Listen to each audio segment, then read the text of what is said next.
Hello friends, ಎಲ್ಲರಿಗೆ ನಮಸ್ಕಾರ. Kannada life ಸ್ಟೋರಿನಿಂದ ಪ್ರತಿಯೊಬ್ಬರಿಗೆ ತುಂಬ ಧನ್ಯವಾದಗಳು. ನಿಮ್ಮ ಲೈಂಗಿಕ ಆಸಕ್ತಿಗೆ ನಿಮ್ಮ ವಯಸ್ಸೇ ಶತ್ರುವಾಗಿ ನಿಲ್ಲುವುದು. ಏಕೆ ವಯಸ್ಸು ಬದಲಾದಂತೆ ಲೈಂಗಿಕ ಆಸಕ್ತಿ ಹಾಗೂ ಜೀವನದಲ್ಲಿ ಬದಲಾವಣೆಗಳು ಸಂಭವಿಸುತ್ತವೆ ಎನ್ನುವುದನ್ನು ತಿಳಿಯಲು ಮುಂದಿನ ವಿವರಣೆಯ ಪರಿಶೀಲಿಸಿ. ಲೈಂಗಿಕತೆ ಎನ್ನುವುದು ಪ್ರತಿಯೊಬ್ಬ ಜೀವಿಯೂ ಅಗತ್ಯತೆ ಹಾಗೂ ಸಂತೋಷದಾಯಕ ಸಂಗಾತಿಯಾಗಿರುತ್ತದೆ. ಹದಿಹರೆಯದಿಂದ ಪ್ರಾರಂಭವಾಗುವ ಲೈಂಗಿಕ ಆಸಕ್ತಿಯು ವಯಸ್ಸಾದಂತೆ ಬದಲಾವಣೆ ಕಾಣುತ್ತಾ ಹೋಗುವುದು. ಇದಕ್ಕೆ ಕಾರಣಗಳು ಬೇರೆ ಬೇರೆಯಾಗಿರುತ್ತವೆ. ನಮ್ಮಲ್ಲಿ ಲೈಂಗಿಕತೆ ಮತ್ತು ಲೈಂಗಿಕ ಆರೋಗ್ಯದ ಕುರಿತು ಮುಕ್ತವಾಗಿ ಚರ್ಚಿಸಲು ಹಿಂಜರಿಯುತ್ತಾರೆ. ಲೈಂಗಿಕತೆ ಎನ್ನುವುದನ್ನು ಸಾಂಪ್ರದಾಯಿಕ ಮತ್ತು ಗುಪ್ತವಾದ ಸಂಗತಿ ಎಂದು ಪರಿಗಣಿಸುವುದು ಇದಕ್ಕೆ ಮೂಲ ಕಾರಣ ಎಂದು ಸಹ ಹೇಳಬಹುದು. ಜೀವನದ ಬದಲಾವಣೆಗಳು. ದಾಂಪತ್ಯ ಅಥವಾ ಲೈಂಗಿಕ ಆಸಕ್ತಿ ಎನ್ನುವುದು ದೇಹ ಮತ್ತು ಮಾನಸಿಕ ಸ್ಥಿತಿ ಅನುಸಾರ ಬದಲಾಗುತ್ತದೆ. 25 ವರ್ಷದಲ್ಲಿ ಇದ್ದ ಆಸಕ್ತಿ ಹಾಗೂ ಕುತೂಹಲಗಳು 40ರ ಹೊತ್ತಿಗೆ ವಿಶೇಷ ಬದಲಾವಣೆಯನ್ನು ಕಾಣುತ್ತವೆ.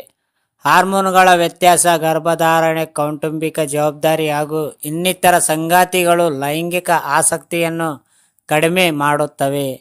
ವಯಸ್ಸಿಗೆ ಅನುಗುಣವಾಗಿ ಹಂತವಾದ ಬದಲಾವಣೆಯನ್ನು ಕಾಣಬೇಕಾಗುವುದು. ಲೈಂಗಿಕ ಜೀವನ ಯಾವುದನ್ನು ಪ್ರೇರೇಪಿಸುತ್ತದೆ? ಲೈಂಗಿಕ ಜೀವನ ಎನ್ನುವುದು ಜೈವಿಕ ಮತ್ತು ಮಾನಸಿಕ ಸ್ಥಿತಿಯ ಬಗ್ಗೆ ತಿಳಿಸುತ್ತದೆ. ಜೀವನದಲ್ಲಿ ಬರುವ ಒತ್ತಡ ಹಾಗೂ ಜವಾಬ್ದಾರಿಗಳು ಲೈಂಗಿಕ ಜೀವನದ ಕೊಲೆಗಾರ ಎನ್ನಬಹುದು. ಮಾನಸಿಕವಾಗಿ ಉಂಟಾಗುವ ಒತ್ತಡ ಮತ್ತು ಖಿನ್ನತೆಯ ಲೈಂಗಿಕ ಆರೋಗ್ಯ ಮತ್ತು ಜೀವನವನ್ನು ಹಾಳು ಮಾಡುತ್ತದೆ.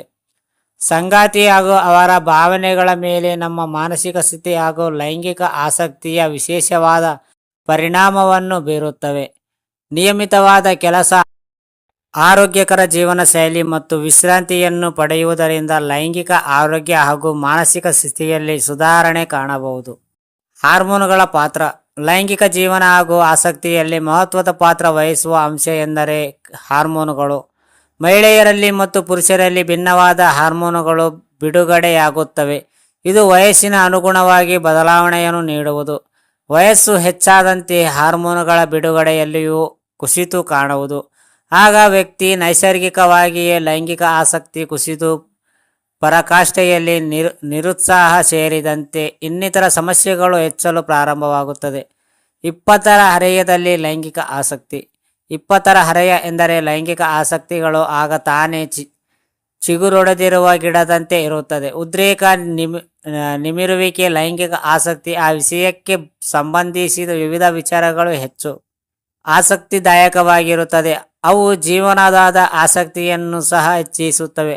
ಹಾರ್ಮೋನುಗಳ ಬಿಡುಗಡೆ ಹಾಗೂ ಅವುಗಳ ಪ್ರಭಾವ ಸದಾ ಹೊಸತವನ್ನು ನೀಡುತ್ತದೆ ಎಂದು ಭಾವಿಸುತ್ತಾರೆ. ಲೈಂಗಿಕತೆ ಹಾಗೂ ಸಂತಾನೋತ್ಪತ್ತಿಗೆ ಪ್ರಬುದ್ಧತೆಯನ್ನು ಪಡೆದುಕೊಳ್ಳುವರು. ಅದೇ 28 ಮತ್ತು 30ನೇ ವರ್ಷಕ್ಕೆ ಕಾಲಿಡುತ್ತದೆ ಎಂದಾಗ ನಿಧಾನವಾದ ಬದಲಾವಣೆಗಳು ಆರಂಭವಾಗುವ ಸಮಯವಾಗಿರುತ್ತದೆ.